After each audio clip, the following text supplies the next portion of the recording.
Rumah itu kan harusnya jadi tempat kita yang paling aman, paling nyaman. Tapi, kadang-kadang, apalagi pas musim hujan nih, rumah kita tuh kayak ngasih kode-kode gitu. Tiba-tiba dinding jadi lembab, catnya ngelupas. Ini tuh bukan sekedar masalah sepele loh. Jadi, apa sih sebenarnya yang lagi coba diomongin sama dinding rumah kita? Yuk, kita anggap aja ini kayak misteri yang perlu dipecahin. Beberapa menit ke depan, kita bakal jadi detektif bareng-bareng buat cari tahu apa sih akar masalahnya. Oke, investigasi kita mulai. Sama kayak detektif di tempat kejadian perkara, langkah pertama itu ya, kita harus kumpulin semua petunjuk. Kita harus pinter-pinter ngebaca tanda-tanda yang dikasih sama rumah kita. Nah, coba deh perhatiin. Ini dia nih petunjuk-petunjuk utamanya.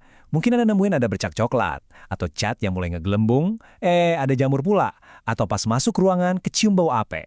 Tapi, petunjuk yang terakhir di sini, ini yang paling krusial. Kalau ini semua kita diemin, lama-lama bisa bikin struktur bangunan rumah kita jadi lemah.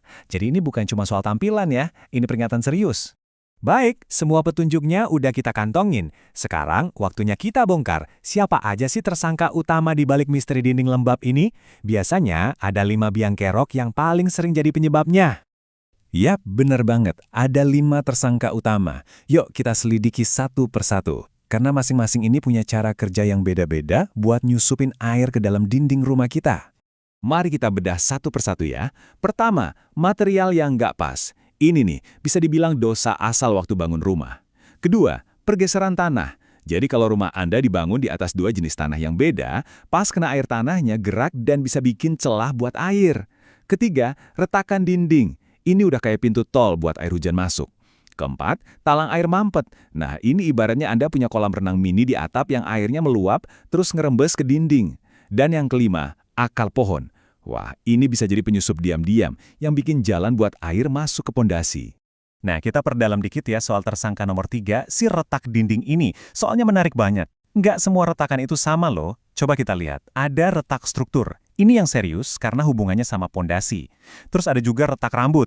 Nah, ini lebih ke masalah kosmetik, biasanya karena teknis pengerjaan plesteran yang kurang pas. Dua-duanya bisa jadi jalan masuk air, tapi sumber masalahnya beda jauh. Setelah kita kenal sama semua tersangkanya, nggak bisa dong kita diem aja. Sekarang waktunya kita ganti peran nih, dari detektif jadi penjaga. Ada kok beberapa langkah cerdas dan simpel yang bisa kita lakuin buat melindungi rumah kita. Pencegahan itu seringnya datang dari kebiasaan-kebiasaan kecil loh. Pertama, sirkulasi udara. Cuma buka jendela tiap hari itu cara paling gampang buat ngusir udara lembab. Kedua, soal suhu ruangan. Kalau AC di setel terlalu dingin terus-terusan, nanti dindingnya bisa berkeringat atau kondensasi. Nah, itu sama aja kayak ngasih undangan ke jamur. Terakhir, tips praktis nih. Kasih sedikit jarak antara furnitur sama dinding, biar ada aliran udara, jadi jamur nggak betah bikin rumah baru di perabotan Anda.